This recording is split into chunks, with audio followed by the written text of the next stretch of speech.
We could not be more excited to share this episode with you. Coming up on We're No Damn Experts, we are celebrating the 10th anniversary of Mighty Mo Brewing Company, a staple in Great Falls, a downtown favorite. And we get a taste test of 4 different beers, 2 of which are brand new, including their 10-year anniversary special. Best damn podcast, the best damn town. You want to get up, get ready to get down.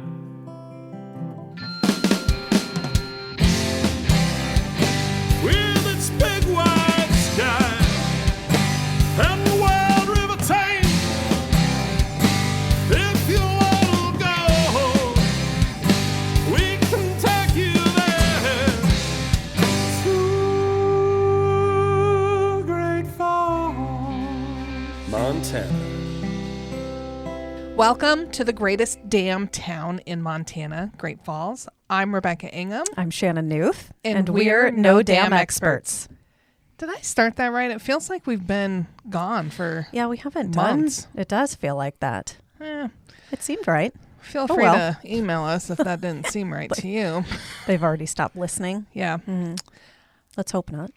Today's podcast I could not be more excited about. You've wanted this for a long time. I have wanted this specific episode for a very, very long time. But more importantly, we're celebrating a local business's 10 years in operation with what should become my most favorite episode of all time. Yeah. And I think we've only been working on this for 2 years. So thank you for making this happen. Yes. In the studio with us today are the 2 brilliant minds behind one of my favorite products. Yep. Guys, people know that. Who have invested in our community and then given back to our community and occupy a space downtown that has one of the most oddest features on planet Earth to me, which we've already talked about on this podcast. A weird child on the ceiling of the building. A painting of a child, not an actual child? Well, there's not rumors. an actual Anyway, child. just wanted to clarify. Casey Kingsland and Seth are here from Mighty Mo Brewing Company, 10 years in operation. If I had an applause button to edit into this, I would. Should have been more. Yeah, that was welcome to the podcast. So Seth is just known as Seth now. He Yeah. has Yeah. no- No last He's name. entered that area since Beyonce he's been and here Cher. before. He's Wow. entered the world of one-namers. First name only. When everybody walks into the brewery, they're like, "Where's Seth?" Yeah. So They don't have They to go. don't say, where's Casey Kingsland? they know where to find me. I'm There on you the go. other side of the glass, Yeah, this where is all true. the tanks are. I've been back on the other side of the glass with him getting video and interview. Oh. That was a year ago or so. We've spent a lot of time in that brewery getting film. It's true. I was just there not getting film, but eating and consuming beverages last night. We did that a couple of weeks ago. Mm-hmm. We didn't eat. We just consumed The beverage? beverages. Yeah. So We'll get into that. So I do have to share. I tried to use a gift card that might be 7 years old, 6 years old. That's allowed in Montana. Who knows? There was an internet outage, Oh, no. so it may still work, it may not. So it was just paid for with cash instead. There you go. Yep. I think You'll be it's back. a unique marketing tactic myself. Oh, you'll have to come back. Well, the internet went down. We can't process that. Yes. You're going to have to come back. Busted. Yep. It's brilliant. Yep. We are so excited, though, because 10 years, that's a substantial length of time to be in business. You've officially made it. Maybe. With each other. Not just like to be in business and to be partners. But I think what's kind of unique is it's a divide and conquer system from the outside looking in for Mighty Mo. Is that correct? For sure. Casey's like, I don't know what you guys are talking about. I make the beer. Yeah, I mean, definitely, like, we each have our own parts that we do, and we kind of expect that of each other. We kind of know what the other one's going to do and what what we need to do, as an individual. And I think it's worked out the last 10 years. Hey, How did you two find each other to start this business? help wow. wanted ad. Yeah. Yep. Just the personal ads. Yeah, there you go. We actually grew up together. Okay. Oh. Probably third grade, I think I started wrestling in the local wrestling club, and Casey was already in the club, and Oh. kind of met each other that way. Shortly after that, we found out we're kind of shirt-tail cousins. Oh. Like I a lot feel of like that people in Great happens a lot Falls. in Montana. Right. Yeah. Then we ended up going to high school together, being on the same wrestling team in high school, and Okay. just became good friends. And he moved back to Great Falls, and we reunited and kind of started there. That's neat. I mean, I would have never guessed, like third grade, been friends all that length of time. And as Rebecca mentioned, I mean, have managed to stay in business as business partners for 10 years too. That's no easy feat.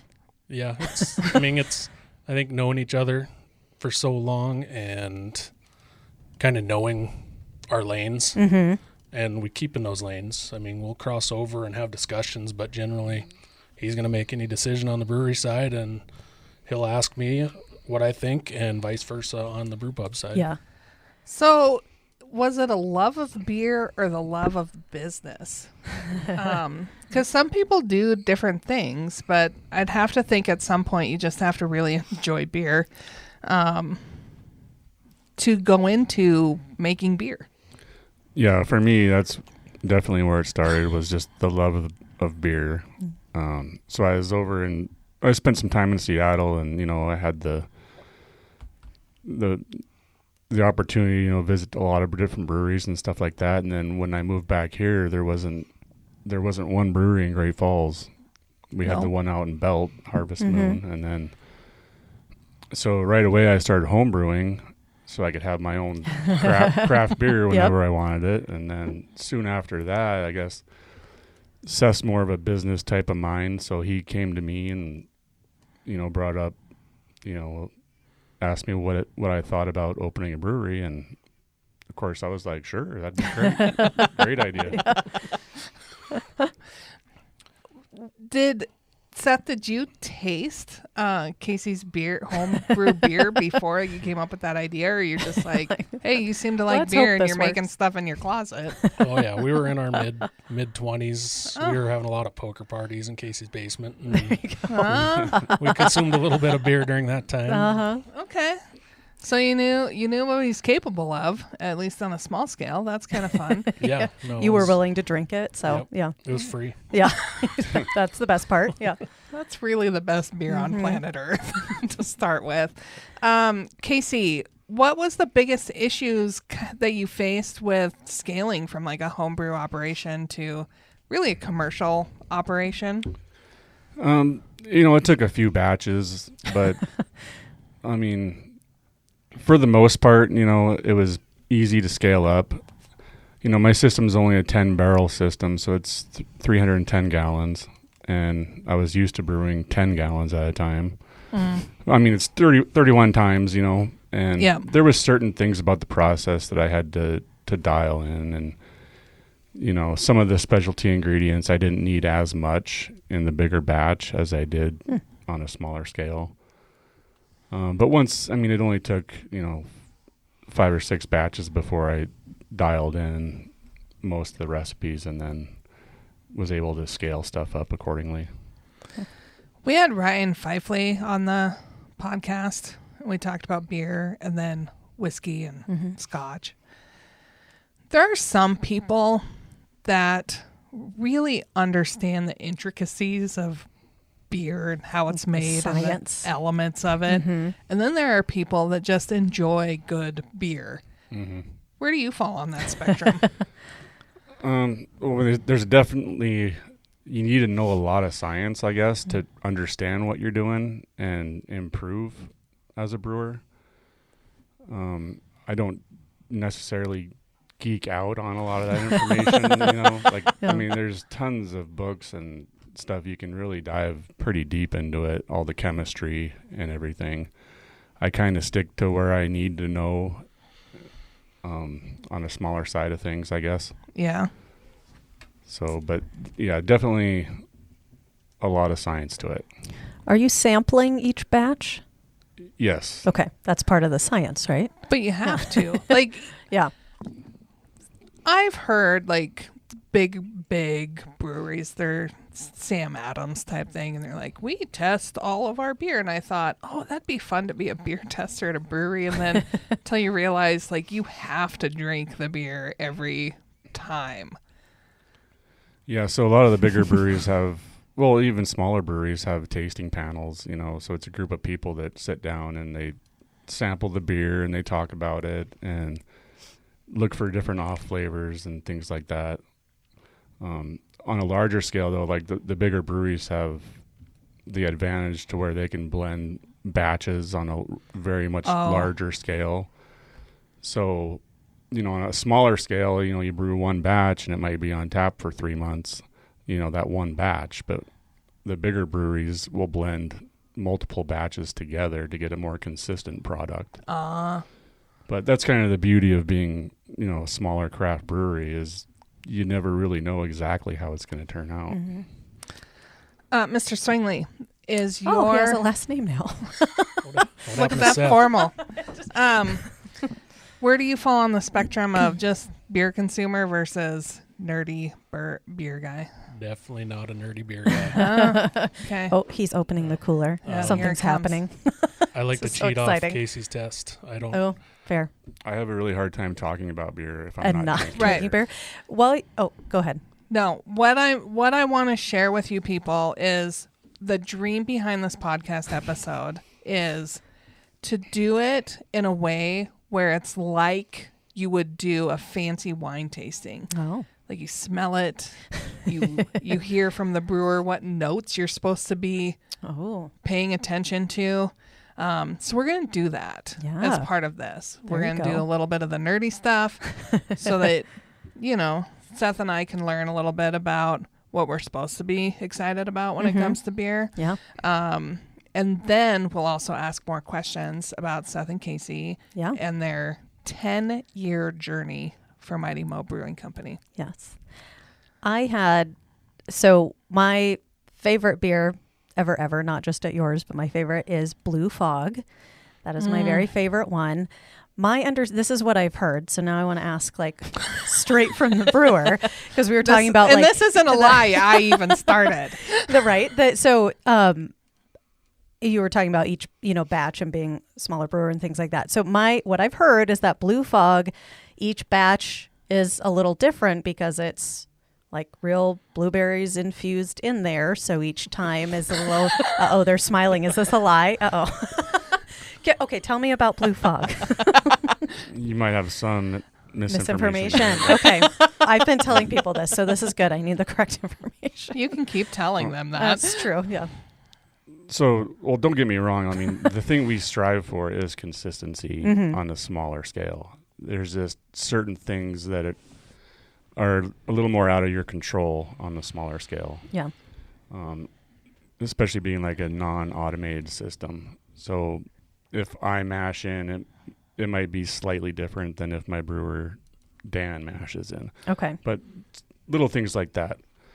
The recipe is the same though from batch to batch to batch. So, and we don't use actual real blueberries. Okay. Well, see, this is where the lie came from. Yeah. And it's not an extract either. Okay. So it's a concentrate. So it's basically it's real fruit. That It's all makes sense. natural blueberries, but it's more of like a concentrate. So it's more of a consistent product for us to work with on the brewery side.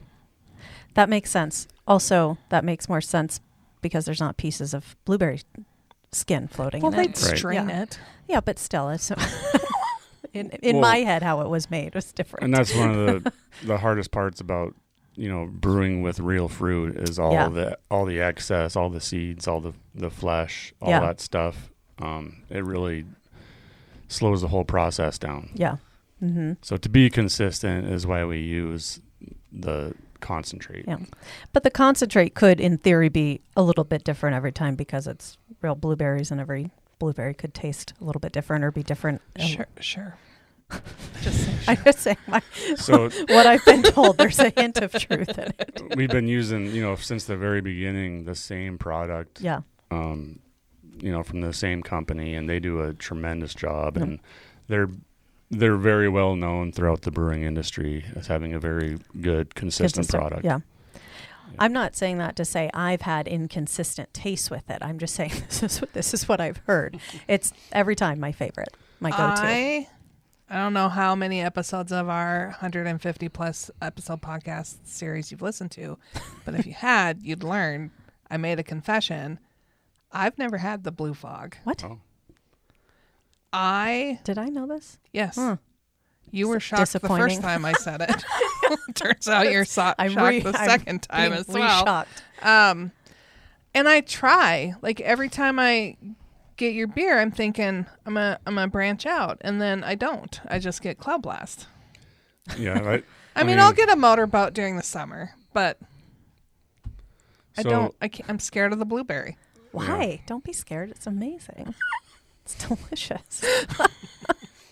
So for those of you that don't know, Thank you. Yes, So, please get us back on Blue track. Fog is a American wheat ale. So it's basically our Dam Fog, which is our flagship beer. So just American wheat ale, and then just with the Blue Fog, we add the blueberry puree to it. And motorboat is More along the same base beer, and we add apricot. yes. Mm. It's fantastic. I don't know if I've tried the motorboat. You are not living if you've not tried motorboat. Well, vice versa. Okay, and then what's the Cloud Blast? That's a hazy IPA. I was asking Casey. I did Oh. bring I did bring Cloud Blast with us today. So discuss with us, because this is what irritates me, because I had to be educated as well. I shouldn't say it irritates me, but because I was uneducated before. But the hazy IPA and an IPA are really two different kinds of beers. Correct. Why does one taste like heaven and the other tastes not Real like hoppy. that? Well, I think that's a matter of interpretation. So, But mean, I drink hazy IPAs, but in general, like I'll have a sip of IPA, but that's kind of my Right. cap. Yeah. Probably more of a chick beer than a... Yeah. I mean, the IPA category is just so vast.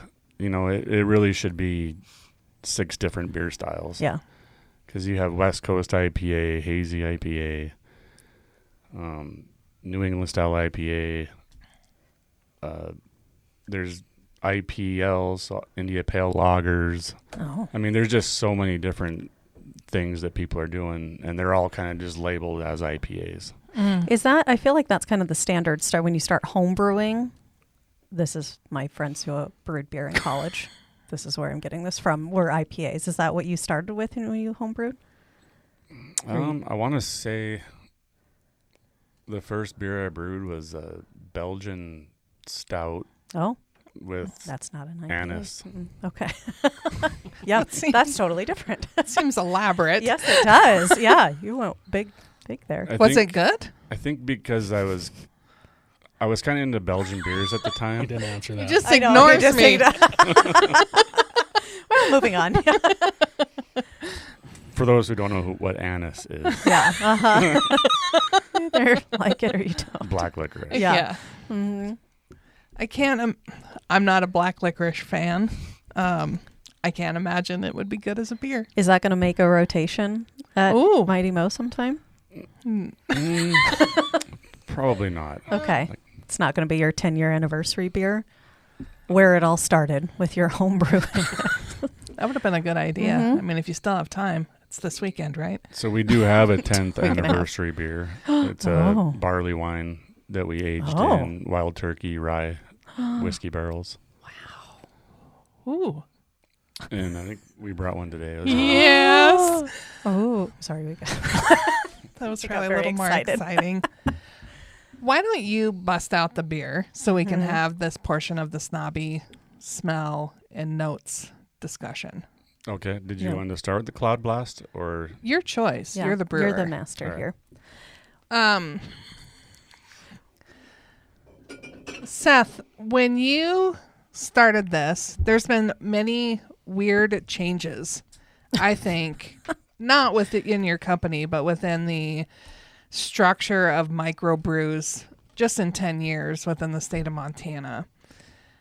I start by saying that because like in Utah, if you go to a brewery, they tell you have to order food.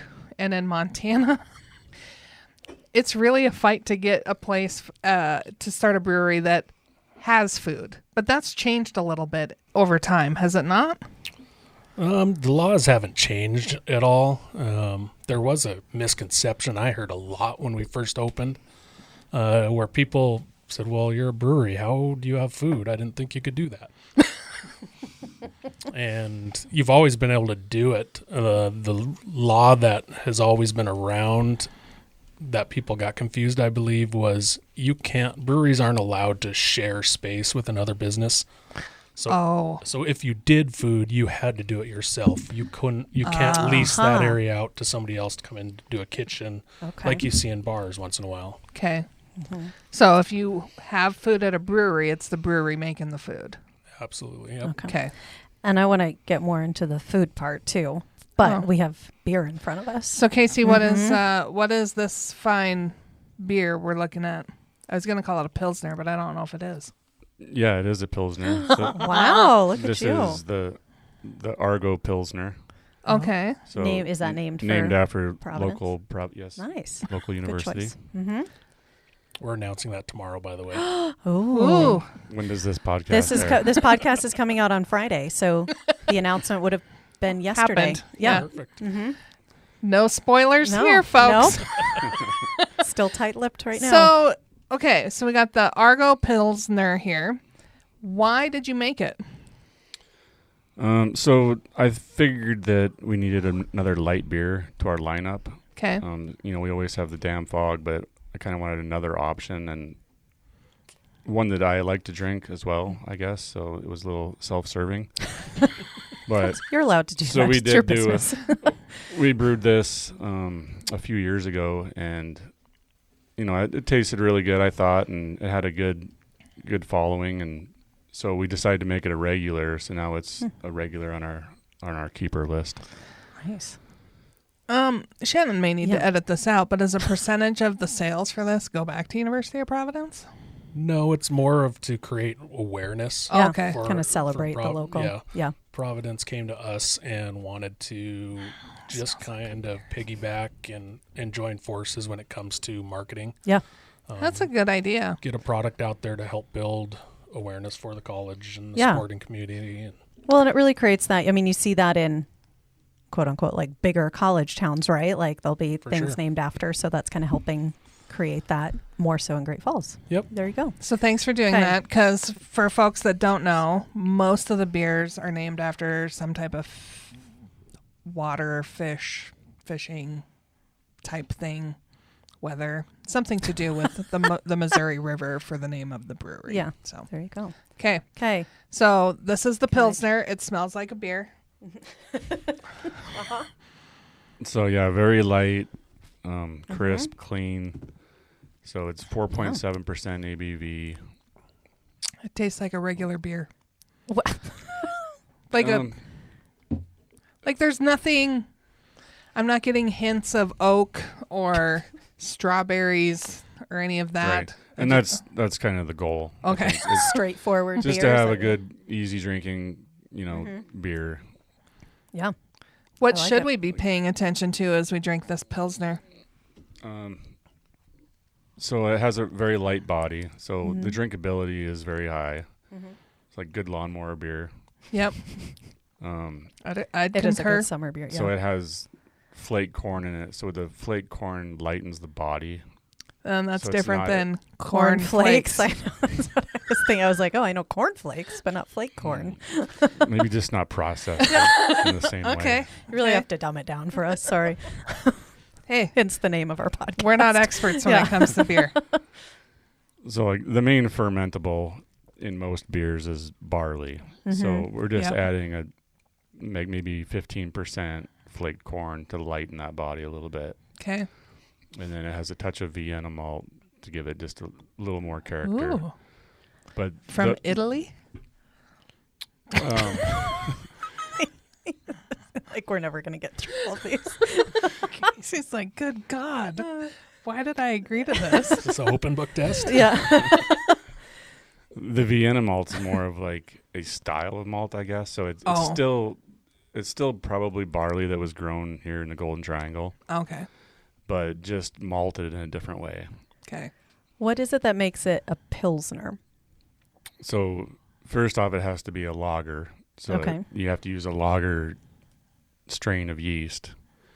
So it's fermented at a cooler temperature. Okay. And then that gives it its cleaner, kind of crisper taste Okay. versus an ale, which is fermented at a warmer temperature. Oh. Ales are a Okay. little more kind of in your face, and lagers are they kind of take the back Mellow. seat. Okay. Yeah. That explains maybe why I tend to go towards ones that were in cooler water. The lagers. Yeah. Mm-hmm. Yeah. They're a lot. Yeah. They're I don't easier like to the drink. ales as much, or I have to be in the right mood for an ale. So what Yeah. also makes it a Pilsner is it has to have usually noble hops. So usually it's Saaz. Saaz is the variety of hops, and they're normally grown in Germany. Okay. Mm. You said noble, and I thought like King yes. style. So like a noble hop is basically the hops that they have been using since the kings. the kings. Yes. Mhm. The See? king style. Noble. Mm-hmm. That's how I'll remember it. We may never So- get Casey back on the podcast again. Folks, so this is why it took us 2 years. He knew what he It's was like, getting oh, into. boy. He's like, I don't know about this. So to make my Pilsner a little bit different, Yep. I add Motueka hops, which is a New Zealand variety. That's a fun name. But it is also a descendant of the Saaz hop. Oh, So it could be Wow. considered noble as well. I like that. It's a I've good- never yeah. loved any moment in podcast history than that one right there. Thank you for that. I'm just going to. Argo is a noble beer. Cheers. Cheers. Cheers to the Argos. Cheers to the noble. And folks, it's cold and it's good. It is because they brought in a nice cooler. Let me just preface this by Yeah. saying I doubt we're going to try a beer that I'm going to go, oh, that's Ew. Yeah. disgusting. Nope, not going to happen. Probably not going to happen. Seth, do you get like final, like he makes it and he's like, Is okay, this I'm putting this on the marketable? line. Yeah, Yes give or it no? the seal of approval. Okay. Yeah. Yeah. Seth Swingley, Have you seal turned- of approval. Have you turned down any of his beers? Turns out I haven't found one I Yeah. like. Okay. I was going to say, have you ever said no? Go ahead. What was your greatest fear opening? Did you think, was there moments at night where you're like, oh, people are just not going to show up and drink this beer? Did that ever cross your mind? Oh man, there were a lot of fears. Yeah. Going broke. Uh-huh. I'm trying to figure out how to tell my wife I'm going broke. Yeah. But no, breweries were very up and coming when we decided to open. So we knew people would like the beer as long as he's making good beer. Yeah. And as I learned in his basement playing, losing in poker most days, that it was pretty darn good beer. It is Yeah, fantastic it is. beer. I'm guessing you don't have this one in your thing over there. I think it was a rotator. The Chipotle one recently, like the smoked Chipotle. The Chipotle Yeah. smoke jumper. Yeah. That one was so intriguing. The smell of it and then the aftertaste was like a campfire. It was delightful. I told people who came in the visitor center, I was like, if you want something unique, try this one. Go drink That this was beer. on rotation, right? Or do you still have that? Yes, and that was, Okay. we actually used real, roasted Chipotle peppers for Oh. that. So Oh, a That makes real sense. Yeah. vegetable. versus, pepper versus like fruit? a concentrator or whatever. But so yeah, we took the base beer was Smoke Jumper, which is one of our regular beers on tap. It's brown, right? Yeah, kind of a darker, like a Scotch Okay. ale. So we took that and then added, I think it was 70 pounds of chipotle peppers to the Holy. bright tank, and then let it sit on there for a couple weeks, and then I think it had a really nice flavor to it. Yeah. Wasn't too hot, had kind of a good burn to it. Yeah. Like once you got through one pint, you were actually wanting another one. Yeah. But the first couple sips was a little extreme. There's a Little lot. questionable. You're like, A lot of flavor. What have in I it. done? Yeah. How did you come up with that? Did you like eat a chipotle pepper and then take a swig of stout and you're like, this is a good combo? combination. Well, I always wanted to do a pepper beer. Yeah. We actually did one last year. We did a Hefeweizen. Well, I guess it was a American wheat ale aged on fresh jalapeno peppers, and that one turned out really well. It was a really good seller for us, and I always wanted to do like a darker chili pepper, so it just was kind of fitting that we would use smoked jumper. Yeah. When you start to experiment, do you go back to kind of that homebrew style, or do you do like a full, huge vat of it and hope it turns out? I mean, I'd still have my original homebrew set up, and I use it occasionally, but for the most part, we just scale it up and just go for it. Brewed 10 barrels of it. Because usually, 300 gallons doesn't last more than a couple months around the brewery. Huh. Yeah. Okay. What's the next beer on tap? The next beer going on tap would be... No. She means in your Next beer. tap we're thing getting that in. is Oh, your- here. Let's She's drink. ready for another drink. The next beer that we are pouring, Yes. we'll go with the stout. Okay. Mix it up. Now, 10 years, you're having a huge celebration. Not just like, hey, we've been in business 10 years. You're bringing in a kind of a big country artist to celebrate in partnership with the Newberry. How'd you make that partnership happen? That seems like a pretty unique one. Well, we approached them and said, hey, we'd like to, have a concert the week of our celebration and have you promoted as part of our anniversary week. And got with Scott, and he started working on different artists, came to us, said, I found one for that week, and this is what we need to do. Are you guys interested? And so we said, heck yeah, Make it happen. for sure. That one will be a lot of fun. I know that the tickets for those too include a coupon to come over to Yep. Mighty Mo. Yeah, that's one thing that Newberry's never done. Usually it's just a ticket to the concert. But Yeah. with this, you get a free beer at Mighty Mo. Yeah. Because we have tickets that we partner with the Newberry and give to visitors coming. And I know they were excited about the the extra celebration with that ticket too. Yeah, it'll be a great time. Yeah. This one smells delightful. I haven't smelled it yet. You Let me- should. Let me do the smell. No. Ooh. Isn't it? It's like, Nobody's allergic to peanuts, are they? no. Okay. No, it Are smells there like a snack. peanuts in this? So it's a peanut butter chocolate stout. Okay. I was wondering I what thought that I sweet smelled smell. chocolate, but I usually have no idea what I'm talking about, so I didn't say This it. is a dessert beer. Oh. That's why it smells so good. What's the name of this thing? Cookie Monster. Does it? Oh, I was like, so yeah, normally Did you I'll just make I'll that just up? put a beer on tap. I'll be, hey, tell our tap room manager, hey, I'm putting this beer on tap. It has oh my no gosh, name, this is good. but I tell her what it is. Oh, and then they Naming make it the up. beers is the Not your hardest job. part. Is it Monster Cookie or Cookie Monster? It's probably should- Monster It's Cookie. Monster Cookie. Oh, you should Cookie do Cookie Monster's Monster, probably though. trademarked. Probably. This is delicious. This is It like one sip and it's smells one of my amazing. favorites already. I still have yet to taste it, but it What- smells What are you good. doing? The one who wanted another beer. Yeah. Why are you Well, not because I'm tasting? smelling. This is how you're supposed to do it. You smell, you swish it around, Yeah, get the I aromas did that to while come you were out. talking. I don't.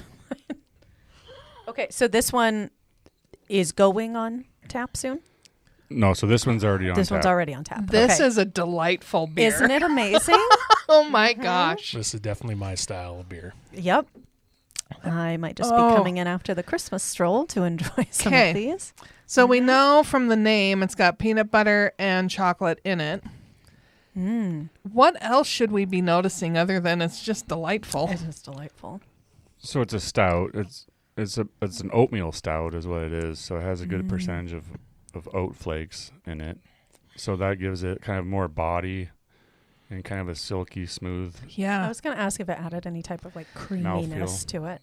Yeah, absolutely. Okay. I am such a stuck in my ways, judgmental woman that I would have never considered ordering a dark beer because in my mind, I already know I don't like them.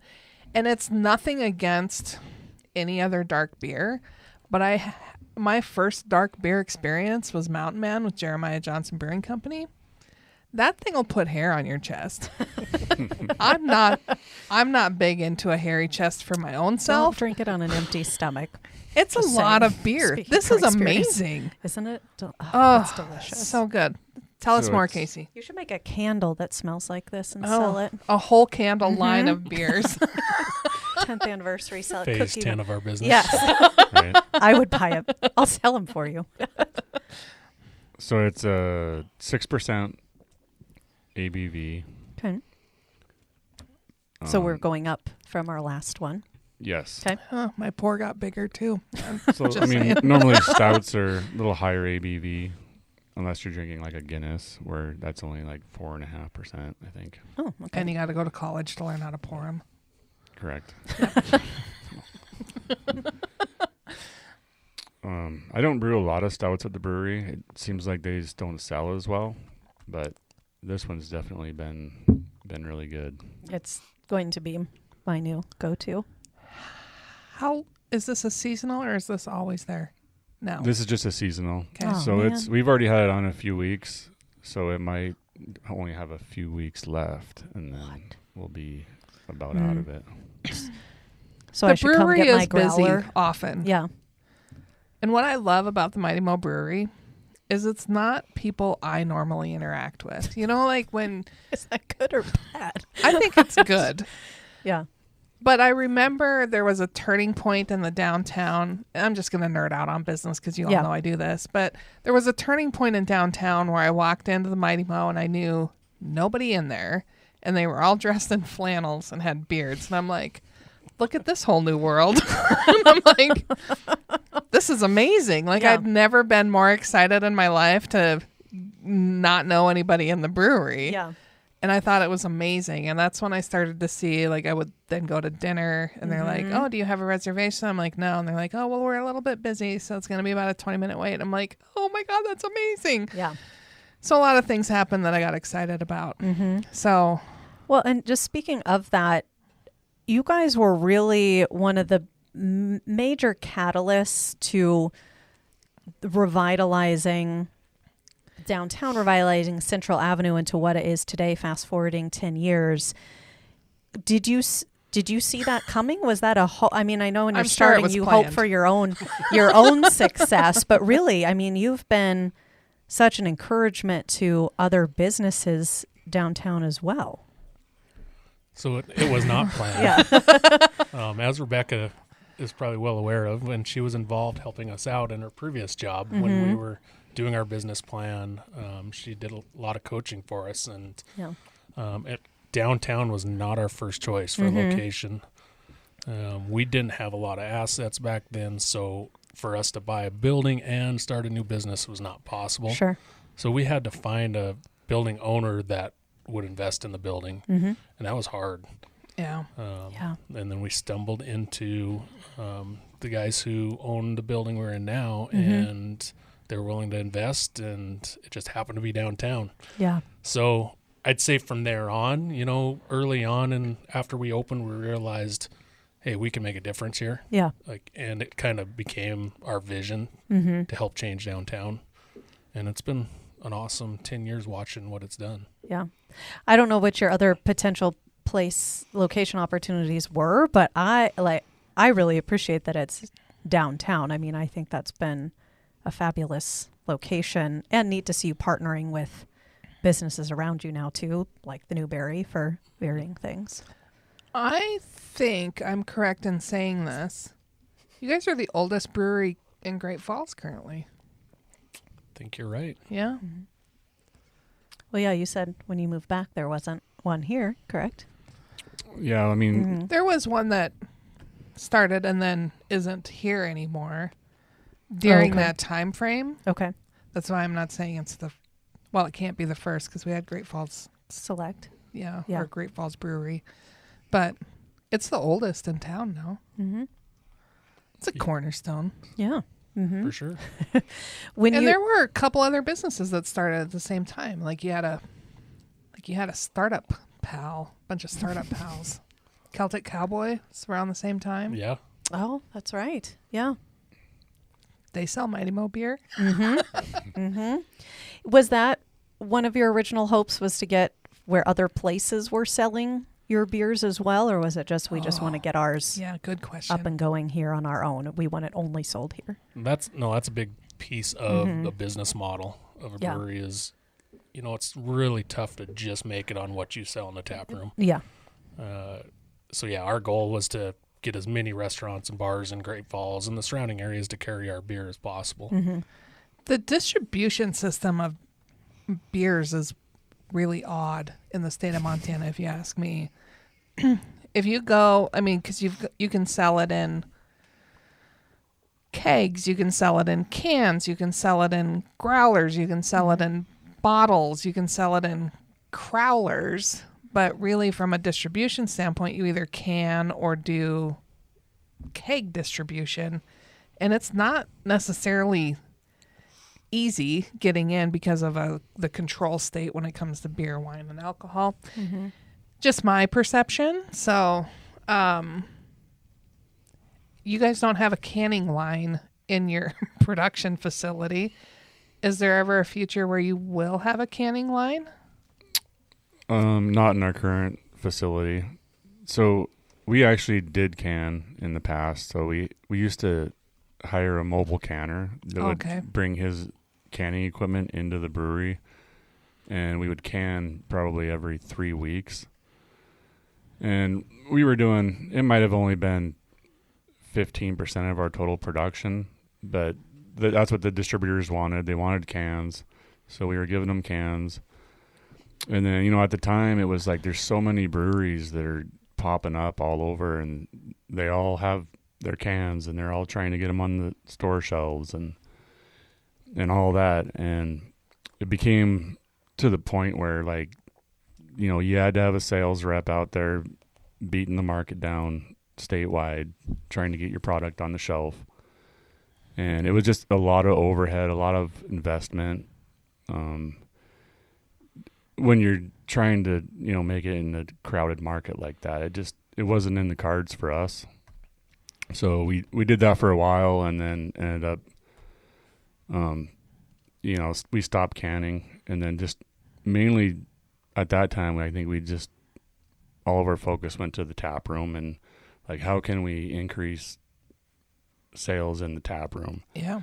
And so we kind of became focused on that a little more, and I think that it became less stressful for me, because dealing with all the the distribution part of it, dealing with different distributors and sales reps and all this, it was kind of a lot. Yeah. So Took you away from brewing beer. Yeah. Exactly. So our focus doesn't kind of make- changed at that time, and looking back, I really don't see us jumping into the canning Okay. going forward. So if you're going to drink a Mighty Mo beer anywhere else, it's going to be on tap. Correct. We Okay. do limited release bottles Yeah. on the smaller scale, but most of that's just in-house type sales. So back to the monster cookie. What kind of oak notes should I be looking at in this drink? We've gone through the ABV. We've gone through it's a stout. We've learned that's a Oatmeal stout. hot water product. It's an ale. It's an ale, so no. So yes. I Warm. wouldn't say hot. Yeah. It's not a boiling water. Warm water, not cold. And then what else is in here? What are your hops and what are your flavors? So there's not much for hops in there. There's a little bit of Chinook, just to kind of, balance the beer out a little bit. So if you don't add any hops, then what you're left with is a really sweet, overly sweet beer. So you Okay. need some sort of bitterness to balance that out. But, it is a sweeter beer. Yep. Obviously there's chocolate in it. and peanut butter. So Actual peanut butter, actual chocolate, or flavoring or extracts? more of the same type of product that we talked about earlier. Okay, Concentrate. there Yeah. we go. Thank you. Yep. Very good. Yeah, you're behind over there. I wouldn't call it behind. I'd call it savoring. Yeah, That was a good that beer. was delicious. Mm-hmm. Do you have So any far, more? folks, we've done an oatmeal stout and a pilsner, That's correct. and the oatmeal stout Mm-hmm. is good. The Argo's good, very like light and drinkable, but that's a special one. Seth, do you have a favorite beer? I mean, we've talked about this. A free one. Free is first, but like of the beers that have been produced, are you like, this one's my favorite? I'm a big fan of what it started out as our red ale, Rendezvous. Okay, It is Rendezvous Red. It has since morphed into a lager. Okay. And it's still Is it still red? It's still great beer. Yes, Okay. it's a Vienna lager, Oh, which is a noble. a red Mhm. red color. I would say that's my favorite out of our keeper list, Okay. Okay. and I'm a big fan of the seasonal list, our catch and release. I'm always excited to try the next thing that he's coming up with. Is there so? I love the monster cookie so much. I want it to be on all the time. What makes that happen? I tried that one time. We need 97 tap handles. What? Well, yeah, with that many. That's the problem. We only have Thank you. 15 tap handles. So, our keepers are 6 of those. Mm-hmm. We carry 2 ciders. So, Yeah. and our seasonals just kind of rotate out. Okay. Now, you said you carry ciders. You also, at Mighty Mo Brewing Company, you used to, maybe you still do. I'm not a drinker of this product, so I'm not fully aware. Natural wine? Is that still a thing there? Yeah. Okay. What See? is natural wine? It's not beer. That's really all you need Well, to know. Okay.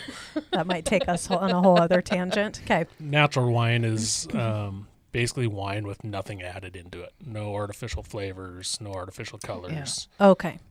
It's kind of the craft Wine. craft wine of the wine Okay. industry. Okay.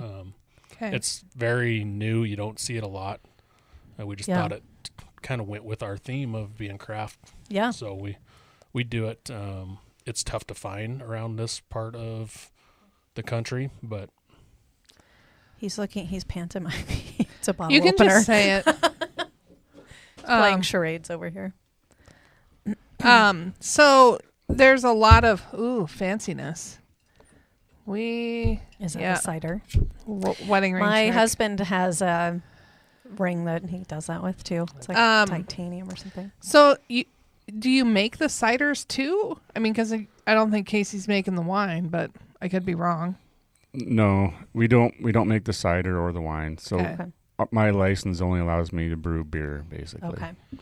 So we buy the wine and the cider from our local distributor. Okay. Gotcha. But we wanted to have that on tap for more options Varieties. for Yeah. people who may not drink beer. Yeah. So you said 6 that are always on, the 2 ciders, and then what'd you say, 5 rotators And then usually there's six or 7 seasonals. that you call catch and release Yeah. Correct. to go with the whole theme. Mm-hmm. So a lot of times, if it may be a catch and release that sells really well, and then people keep asking for it, and Yeah. then we might end up brewing it, a couple of years later, or maybe even the next year. So if I send enough anonymous tips for monster cookie, well, Probably not. Yeah. Sometimes they'll just dash your dreams. what happened? Doesn't need to be aired on this podcast. So All right, what do we have Casey. in front of us? tell us what this drink is, because it smells like heaven and hoppy. flowers. It smells more hoppy. Well, so you must already know what it is. This would be your favorite beer, Yes. Cloud Blast. Okay. So this is Hazy. our hazy IPA. So it's a little dirty. You can't really see through it. I'm not sure dirty is the word you want to use. Natural? You want to go natural? Cloudy? Like for cloud I blast? wanted to Well, use I would say hazy, since it is a hazy IPA. Thanks, Casey. That was helpful. So It's what better than makes calling it it a dirty. hazy IPA? So a lot of It's people hazy in color. have the misconception that it's the yeast that causes the haziness, which it is not. It's more of a protein haze. Because it's unfiltered. Yes, as are all of our other beers. Even the Oh. Pilsner is unfiltered. Even All though right. it's So what does it mean to be filtered? Because clearly I have no idea. well, filtering does remove a lot of protein particles. Oh, okay. But not to get off subject. It's okay. So a hazy IPA, obviously you want it hazy. So we create a protein haze, which is basically just high protein malts such as white wheat or flaked oats. Okay. So that's what gives it its hazy appearance. Does this have both flaked wheat and oats in it? Or just one or the does. other? Okay. Yep. Are there cornflakes in this one? Yes. There are just no said. cornflakes in this. Flaked oats. What kind of hops are we talking about here? So Citra, Mosaic, and Eldorado. Oh. Ooh. So all your tropical flavors. Where do they come from? The tropics. Costa Rica? Jamaica, Bahama. So most of the new hops that are very juicy and citrusy, those are all American hops. Oh. Florida. Eldorado California. was actually developed in New Mexico, I believe. Oh. But most of the other hops are grown in the Yakima Valley. Oh, okay. Okay. No, that's not very tropical. Well, kind of those parts are. Washington really can be split east and west, two completely different I'm aware. cultures. Oh, yes, you are. Sorry, I forgot. It's okay. Yeah. So with the popularity of hazy IPAs, hop breeders looking for new varieties all the time. So they're interbreeding and doing all the different things, trying to come up with new hop varieties that showcase that Citra and tropical type flavors. What ABV are we talking about here? This is 6.2. What was the monster cookie? 6. 6.0, I believe. Okay, so yeah, we've gone up again. He keeps. This is the best beer on planet Earth. That's really good. And like I said, I'm not usually an IPA person, but this hazy is very smooth to me. It's a good drinker, an easy drinker for all types of beer consumers. What gives it? Is it the citrus hops that give it that flowery smell? Yeah, for sure. So a lot of hops towards the end of the boil, and then also dry hopping. So that gives you New term. so all a lot of aroma Okay. and flavor. All those hops are added at the end of the boil Okay. or later. So if you add the hops at the beginning of the boil, you get more bitterness, and then a lot of the aroma is kind of boiled off Okay. in the kettle. So to maintain that aroma and flavor, we add it towards the end of the boil. Okay. Which is like a West Coast IPA that's in the beginning of the boil, correct? I mean, so you're getting a lot of that taste. Yeah, Bitterness. Okay. For the West Coast IPA, yeah, you do add a lot more hops at the beginning of the boil, and then so you have that harsh bitterness. Whereas this, we're creating more body with the flaked oats and the wheat, and even with the yeast strain. So the yeast strain leaves residual sugars in the beer, so it gives it more body, and so it's not a complete bitter beverage. Because that's usually what people think of when they think of an IPA as like a bitter beer. Yeah, and that's This why is not. it gets lumped in the IPA category, Right. but It's really, not I really don't an think IPA. it should be.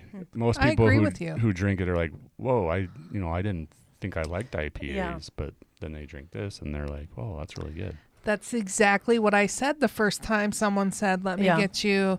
They said, well, we got to go get beer from Mighty Mo. What kind do you want? I'm like, I don't care.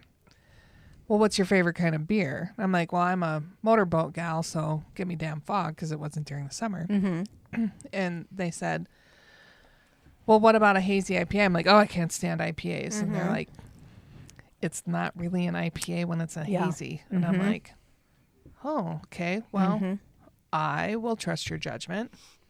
And I'm so glad I did. Now you've been turned. So when we first started brewing this, the idea was to keep switching the hops up every batch we brewed. And I think we got up to around 20 batches of brewing it with different hop varieties. And we settled on what we thought was the best combination of hops.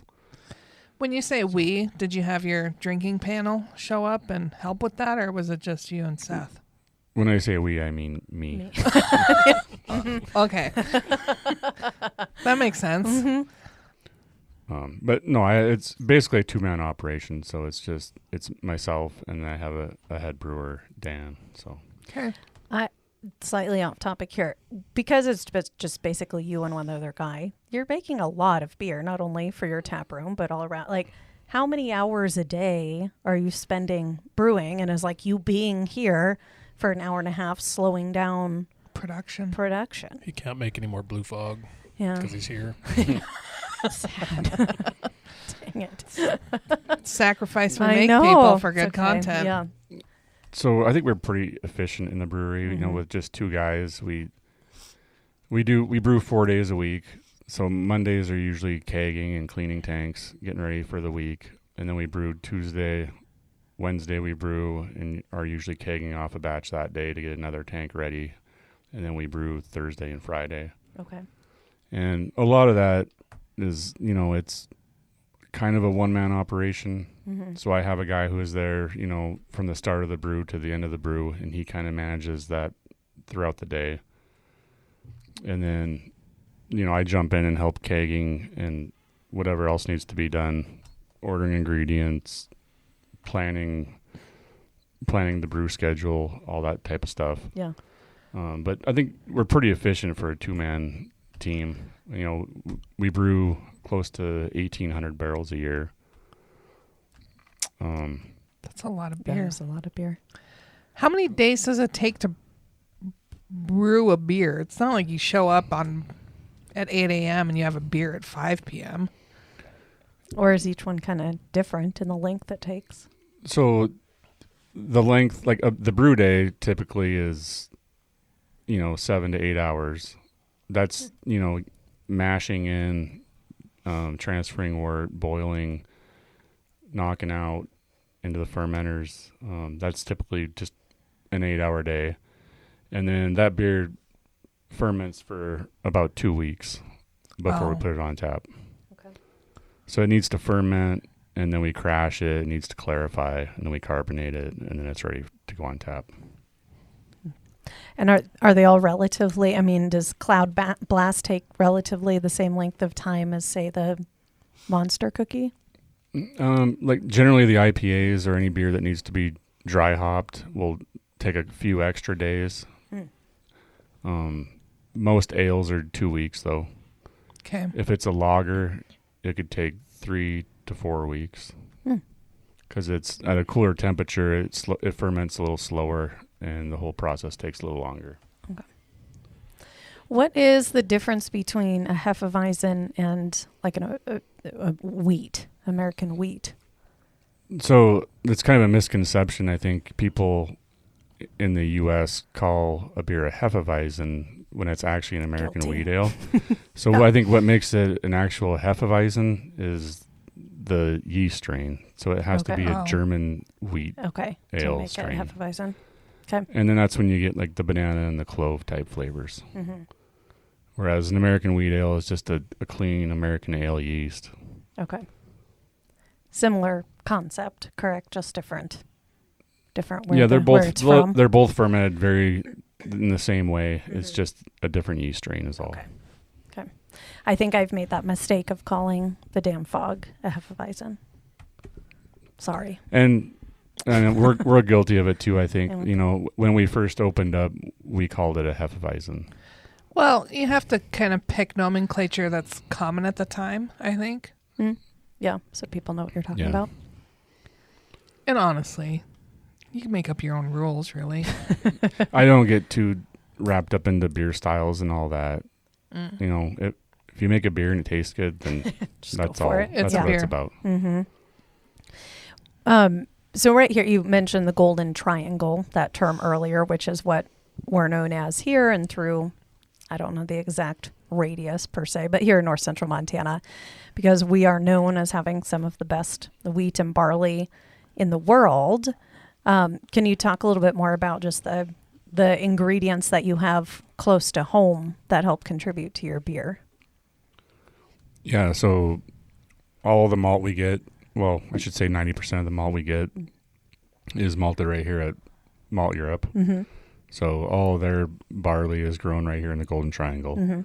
So we always know we're getting the freshest ingredients, the freshest product, and, you know, it's literally malted in our backyard. Yeah. So I got to ask a clarifying question on that. Do you just show up at Malt Europe and load up your pickup with malt, or do you have to go through a distributor to get it, or do they just deliver it? So they actually send it off to another company, and that's where it gets bagged. Okay. So when we order it, I order, you know, a couple pallets at a time, and it's all in bags, 55-pound bags. So we don't have the luxury to have a grain bin out back of the brewery, so everything has to come in 55-pound bags. Okay. So they actually ship it to Conrad. It gets bagged there, and then they ship it back to Great Back. Falls. Gotcha. Well, fortunately, Conrad isn't But- super far. Yeah. That's fine. Yeah, that's some. I mean, we talk about that with our visitors and guests often. Is just how fortunate we are to have this Well, right and in the our other backyard. thing that I tell people is that it's made with water from the Missouri River. And that might be true. It could be a lie. I don't assume That you're just turning unfiltered on part, the yeah. tap. But there's got to be some truth to that. I think that's where some of our water comes from. Oh, this one smells interesting. This side of the table, we're just beating you guys, which is weird. Usually I'm the last one to finish my drink. Again, savor the moment. I am savoring. I'm just excited for You haven't spent the amount of time I have wanting this episode. So from my perspective, I have She's to take my savoring. time. Yeah. Well, this one looks red in color. As Seth would say. What do you say? Ooh, I would say amber. Okay. Yeah. that That is is an a good interesting color. smell. I'm going to Isn't take it? another It's so scent. different. Another Sniff. sniff. Good Lord. The beer's hitting you. Oh. So this is actually our 10-year anniversary. This is exciting. Very little gets me. Doesn't take much, you know? I wish people listening could see their faces when you did that. It has such an interesting smell. It I really can't- does. It's like every beer they've ever made just poured into a vat, I think. That's my In a good way. That's my guess. So Like that's the secret. so tell me what you smell. Like, so if we're going to talk about tasting beers, you know, so first thing you do, you smell it. Okay. I smell a nutty caramel something. I can't identify. I'm not good at this, but I can't, there's something I can't identify. Yeah, there's something unique in there. Like it's a smell that you cannot just put your finger on. Like before, I was like, oh, that smells like Good. chocolate. It's a good, Yeah. and I say good way because my husband and I have a ongoing debate. I'm not really what you'd call, I'd say, the best housekeeper in the world. So there'll be moments where you open our fridge and there's some stank that comes out of it. And I'm sure all people across the world have had this issue. And my husband will say things like, "What is that smell?" And we joke because his dad had a similar situation where there'd be some stink that came out of that. And he would often say, my husband's father, "Yeah, I don't know what that smell is. I can't put my finger on it." Like he was waiting to identify it before he just gutted the fridge and cleaned it. And so now we use that phrase in our home to point out that I'm not a real good wife. So when I say I just can't put my finger on the smell, it's in a good way. It's not bad. It's not one of the back of the fridge smells. Okay. Okay. What are we? What should we be is that? smelling? Yeah.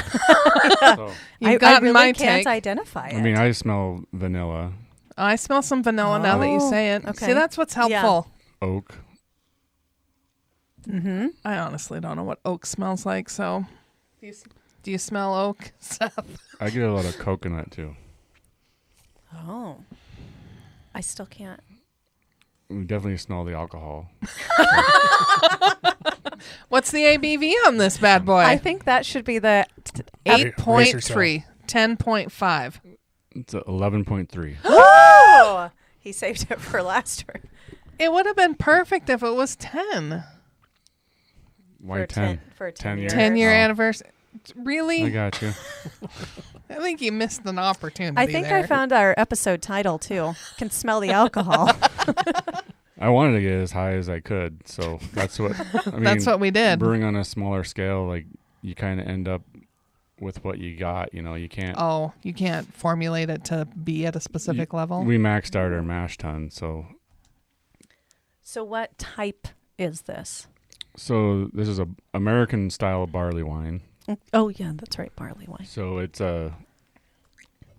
aged in wild turkey rye whiskey barrels. Maybe that's what I'm smelling is the Turkey? yes. So Can it, you That's smell not that? real. it was folks. aged 10 months in a whiskey barrel, and then we bottled it up. Wow. So What is the name of this one?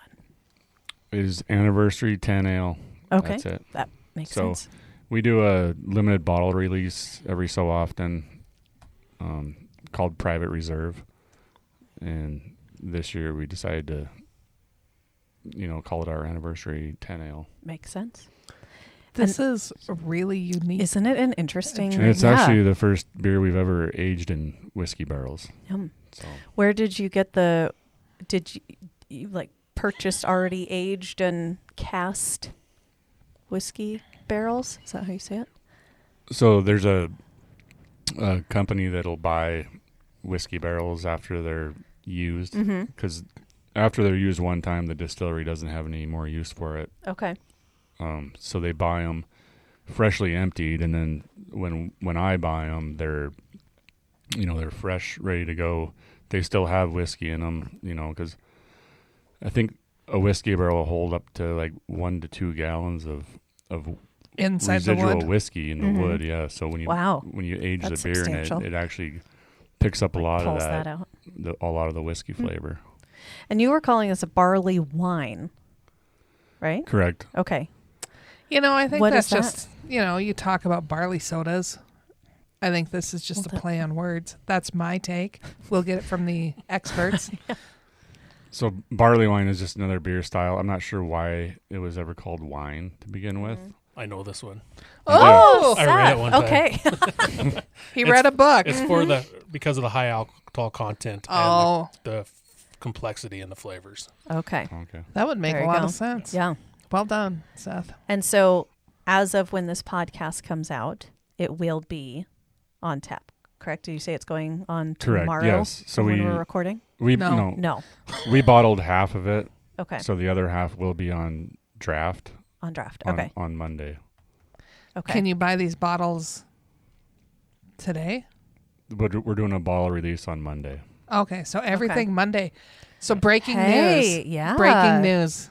I mean, it's so easy to do breaking news on a podcast. That's the right. anniversary beer will be Monday. Anniversary wine. Barley wine. Yeah. Can't just call it wine. And we did bring you guys your own bottle. Wow. We're I gonna feel have to like put we that should on display. Yeah. Yeah. Mm-hmm.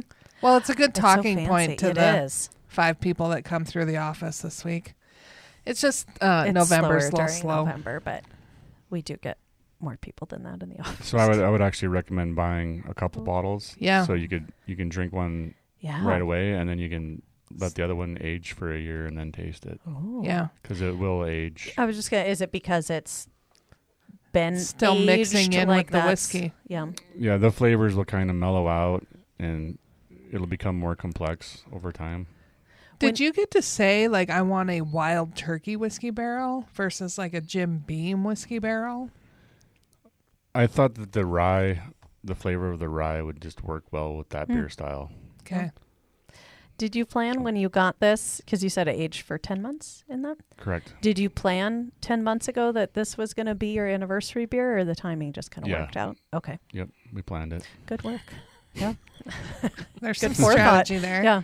Okay. So tell us about the complexities beyond the smell of this beer. Yeah. We got the Okay, so casks. What kind of hops did you use? So the hops are very prevalent. So this beer has 110 IBUs. I'm getting blank stares. What's an I don't IBU? compared to an AVB. Yeah. So IBUs are international bittering units. okay. yes. Okay. So a little So more hoppier. Yeah. So it's very, very high for. I mean, they say that you can't even detect anything over 100 IBUs. Oh. Like, so normally Okay. you just go up to 100, So this 100 is the IBUs top. and call it good. But yeah, so this is a. Well, I have such a discerning palate. Overachiever. Yeah. But with the high ABV, you need a lot of hops to help balance the beer out. So if it didn't have 100 IBUs, it would become too sweet. Oh. I mean, it does have a good, almost like a double IPA. It does have, a bitter bite to it. Yeah. I know you say that, and maybe it's because I've had other flavors already today, but I don't feel it's as bitter as an IPA. It's not as that bitiness that you would expect Right. in I an noticed IPA. the hops, I but did not notice the that. bitterness. Yeah. Yeah, I think it just It's the smooth. the warming It is from smooth. the alcohol and all that just kind of balances it out. It's like a beer whiskey mix. Yeah. I think that's what I was smelling too. Do you have what would you so your food menu, I want to talk about your food too. What would you, Pair what this food with. item would you pair this with? Not. Let me just say, not a salad. I have a friend I that do does love your salad. Your salads are salads delicious, are great, though. but if you're gonna drink high alcohol content, You need some bread. you're gonna need something with a little more substance. And I Mm-hmm. only know that from experience because I have a friend who decided, let's drink a lot, and then I'm gonna share a salad with my other friend, and think that's It's gonna not turn enough. out Yeah, well it's for not you sufficient. in the future. It does not. Yeah. You need something a little bit more substantive, which you have at Mighty Mo Brew Company. It's true. I would call that planning, not pairing. Fair. Yeah. Good point. So let's talk about the food, though, because I your do pizza love is it. made with leftovers from the beer. I had it last night. It was delicious. It is great. As always, pizza. it is. Is I do that love their is that salads, though, too, P.S. Is that another rumor we need to put it into? Leftovers from the beer.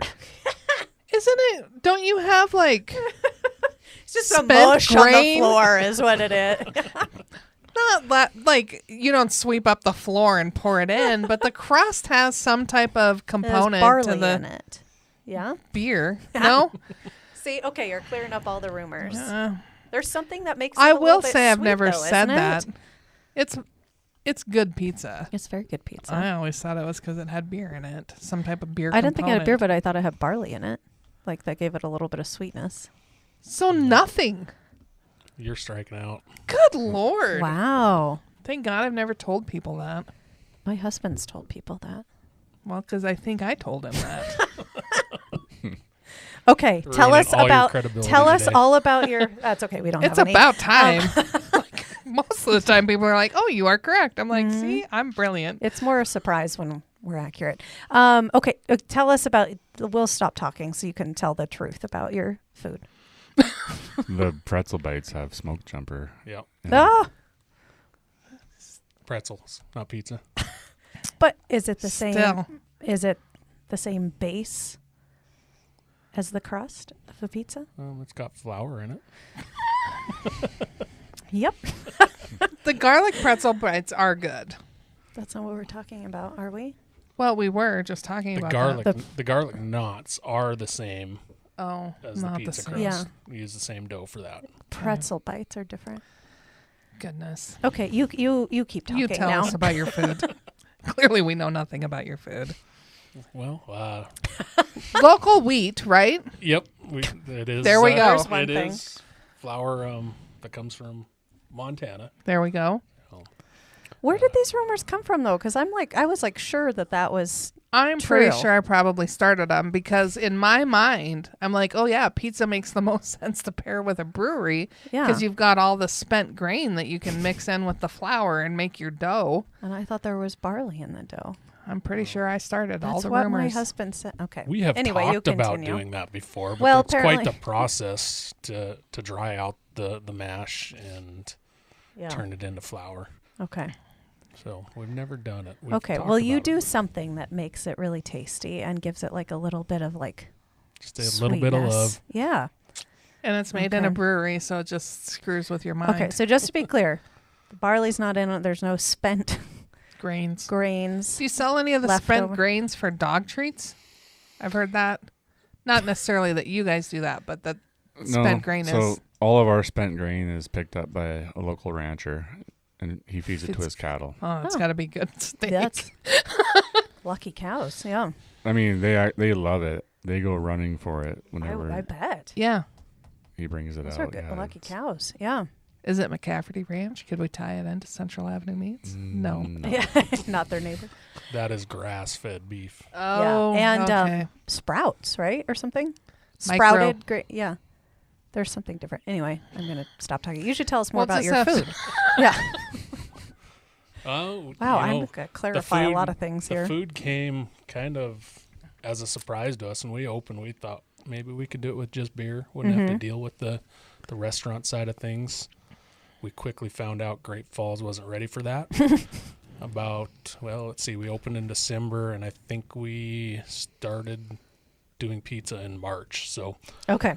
about Didn't 3 take months long. later, we had another business owner that had his own pizza restaurant that wasn't making it where he was at, and he came to us about working for us. Oh, yeah, because you can't have separate businesses. Yep. So it morphed into us just buying his equipment and his recipes, and he came to work for us. Okay. Taught us the industry, really. Yeah. And then part of the agreement was we owned the recipes and the equipment if he ever left, and Okay. he left pretty quick. It's like, oh, thank God I can get out. Yeah.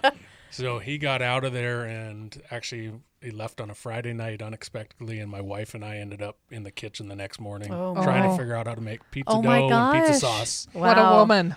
Oh Yeah. man, it was a trying day. Wow. Yeah. So it kind of started off really slow. It was really a two-man operation when we first started, and if we sold $200 or $300 in a day of food, it was an average day, and it's just steadily grown. Yeah. And really, I mean, COVID gets blamed for a lot of things, but when COVID hit, our business turned into more of a restaurant than it ever had been before. Sure. And we weren't thrilled for that to happen. We wanted to own a brewery, not a Restaurant. restaurant. But it was the hand we were dealt, and we just kind of rolled with it. And it just keeps building, and it's a huge part of our business now. I will say I'm really glad it's part of your business. I really enjoy, like I said, last night I was there. Well, Yeah. and what's really nice is the lunch specials. You can go in and get like a slice of whatever's being made that day and some salad. And you did move the pizza operation from the front to the back. Yeah, our pizza operation was probably about 90 square feet for a Yeah. long time. And it got real tight as we got busier.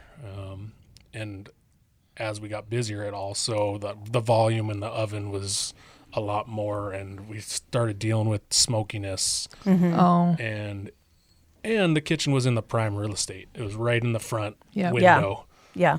So 2020, I think we made the decision to move the kitchen to the back and take advantage of that prime real estate. Yeah. Put the overhead door up front that we can open up on nice days. Which is and fun. Yeah. Put the correct ventilation system in so that smoke doesn't. You're not foggy when Yeah. you're coming in. So, What I did like about the kitchen in the front is when you walked in, whether you were hungry or not, you immediately became hungry because of the smells that came out of the kitchen. It was amazing. Yeah. It still is amazing in there. It wasn't they Right. still have the kitchen. Yeah. But you don't have to walk through it to Yeah. get to the beer. I had, for the first time last night, the people I was with ordered the dry rub wings. Oh my gosh, those were amazing. I'm not usually like a dry rub wing person. And these people were raving about it. They had talked about how they have friends and family, from all parts of the country that have come in and tried those. And they've said like, oh, those are the best wings we've had. So just kudos to you. Really good dry rub wings. Yeah, thanks. It's won quite a few awards. That and our honey sriracha are 2 award-winning flavors that we've had. And were those inherited from the pizza guy, or that's those yours? 2 were my recipes. Okay. Their own. Wow. Well, you should be very proud. Well, thank They're you. delicious. Yeah. So I want to make a shout out to what I think is really the third leg of this Mighty Mo stool. Kayla Bartleson. She's Battleson. Sorry, Kayla. She's been part of the operations for a while and seems to be like a kick butt asset for the company. Yeah, she does great for us. She's been with us, I think, close to 5 years. You put me on the spot. I wasn't ready for that. But no, she does a good job with our customers, with our employees. She takes a lot off my plate, which is good in my book. Helpful. Yeah. I've enjoyed spending time with Kayla. Sorry, I screwed up And your for last name. if you go in, you will likely meet, our visitors would likely meet Kayla. Yeah, she's in there quite a bit. Yeah. Bartender. Just to tell people Yeah. who Kayla is. Mo tender. as we call Oh, it. yes. We don't I'm have sorry. Mo bartenders there. Tender. Yeah. Talking about the name a little bit, what made you decide on Mighty Mo Brewing Company and that whole kind of theme? What were the options that didn't get selected? Gosh, I don't even remember anything. Yeah, That's it's been stuck so for more long than now. 30 seconds. We were trying to just think of something local that had to do with geography or something like that. I don't think we've ever even agreed on who came up with it. Yeah. Not really. I think it was your wife. I think she's the first one that said it. Could have been. Is there like Good a job, her. blind vote where you had to write it on a slip of paper and put it in? I know we had like 4 or 5 final names, and that was just kind of the one we went with. Yeah. I think we all knew that was the name when you it heard was it. said. Yeah. Right. Yeah. And then you've kind of gone, like we've talked about the whole theme with the names and the idea of the catch and release menu and the Mo tenders and As some of our people not from Great Falls that are listening to this, the Mighty Mo isn't a person. And we get that. We get a You lot. do? Oh, we get that a ton. People come in and this say, is good "Well, to know. who's Mo?" Oh, like You know, Casey Curly and standing Mo. back there Yeah. with his That arms guy. flexed. I'm Mighty Mo. But Get that the Mighty tattooed Mo is what the Missouri River is known for. Or Yeah. that's kind of a nickname of the Missouri River, which runs right through our town. Thank you for clarifying that. I think sometimes we get too like in the zone of that. We need to We step did back and discuss remember it, that. like in episode Yeah. 3, but it's always good at episode 154 Yes. to have a refresher as to the Missouri River runs through our city. We just assume everybody who's listened from the beginning and they know everything, but runs through our city. North America's longest river. We also have the world's shortest river, if anybody's counting. Was that a contender? Row River Brewing? Oh. I believe Bowser Brewing may have already had a beer named Oh. Row River at Yeah. that time. Yeah. He did. Yep. Gotcha. Yeah, wouldn't have been able to do that. Yeah. It wouldn't have made sense. Well, Mighty Mo's a good one. And you also have merch, which clearly you both are wearing Mighty Mo hats. The amount of hats that are around this country is I've got a friend that travels a lot, and he swears every airport he's in around the country, he sees a Mighty Mo hat. Well, good job. Yeah, no, It's great. I never Yeah. thought in a million years we'd sell as many hats as we sell. That's cool. I have a lot of Mighty Mo hats. I think I have an entire drawer full of Mighty Mo shirts. Why don't I tank have any? tops. I need to fix that. That's a poor decision I on need your to part. fix that. Yeah. So we're at 10 years. We're celebrating it. When is the official date? Is it December 8th? December 9th? December 6th. December 6th. Okay. That's officially your 10 years. Two-part question. When you started 10 years ago, like looking back over the last 10 years, what's kind of, did you expect or not expect about where you would be today? Everything. Yeah. Mm-hmm. Go ahead, Case. Well, I just think that, when you write your business plan and all that, and you think everything's going to go a certain way, and then Yeah. It never does. it evolves, I think, over time. You always try to stay looking forward, Mm-hmm. but it always changes. I think we've always just, been able to evolve and given our customers what they want, and at the same time just growing our business. Mm-hmm. So where we go from here, I have no Yeah. idea. Yeah. Let you know when we get there. Yeah. Yep. Mm-hmm. But I'm pretty content with where we're at right now and Yeah. how everything's going for us. Do you get customers who come in and they're like, you should do this? And you look at them and you're like, that's a stupid idea. Or, Customer's always right, Rebecca. Just talk Real about one. it later. Mm-hmm. but then also, do your customers come and go, I was thinking this might be cool. Would you do it? And you're like, it does sound cool. Come in and we'll figure out how to do it together. We just had a customer the other day that, brought up, well, you guys should do a year of free beer raffle. Oh, So Yeah. we started looking into it. That's a pretty don't good give idea. it to Brian Kaufman. So we He's actually your profit we margin. actually started selling raffle tickets. So Yeah. you buy a raffle ticket and you can win a year of free beer. Nice. So 2 pints per day for Wow. the whole year. That's a good deal. Are those I like raffle that. tickets still on sale? They are. Oh, perfect. When do you stop selling the raffle tickets? The Saturday night, the week of our celebration. I can't Okay. think of a date here. Let me get So the you have a calendar out. week I from the believe time. I Days. believe it's the 9th. I say that because my husband, who works at Town Square Media, will be doing remote lives for his radio show Yes, he from will. there that night. So So yeah, you'll be able Yes. to get them at the Mo up until that night. Then. that night. That's a pretty good deal. that is a good deal. It's not necessarily a major event that you'd want to fly for, but I would say You should definitely should. Absolutely. What were you both doing before you opened Mighty Mo? Oh, hard-hitting questions from the former reporter. Yeah. I'm just curious because now It's a good one. you look at your day-to-day, and some people, Casey, maybe you especially, are like, you brew beer for a living. Like, how cool. But obviously there's so much hard work for that. Kind of what was your life like before this was your full-time job? So I worked for the railroad for Okay. 11 years. Mhm. So I was machine operator, welder, that type of thing, And then I feel like was- those skills would come in handy sometimes with your brewing equipment. Yeah, for Yeah. sure. A lot of valves and air handling, Mhm. gas mixture type of stuff. So Yeah. a lot of that helped me out, I think. I was a stay-at-home dad for 3 years Nice. right before we opened. Yeah. So That's that was great.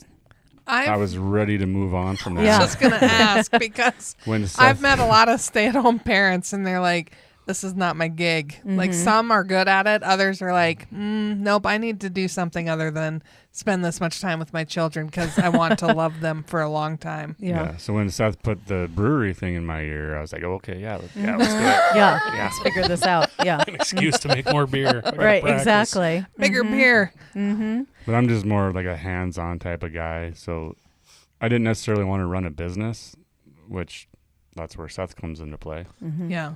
So he's more of like the business type of mind, and he can tell you more about that. But Yeah.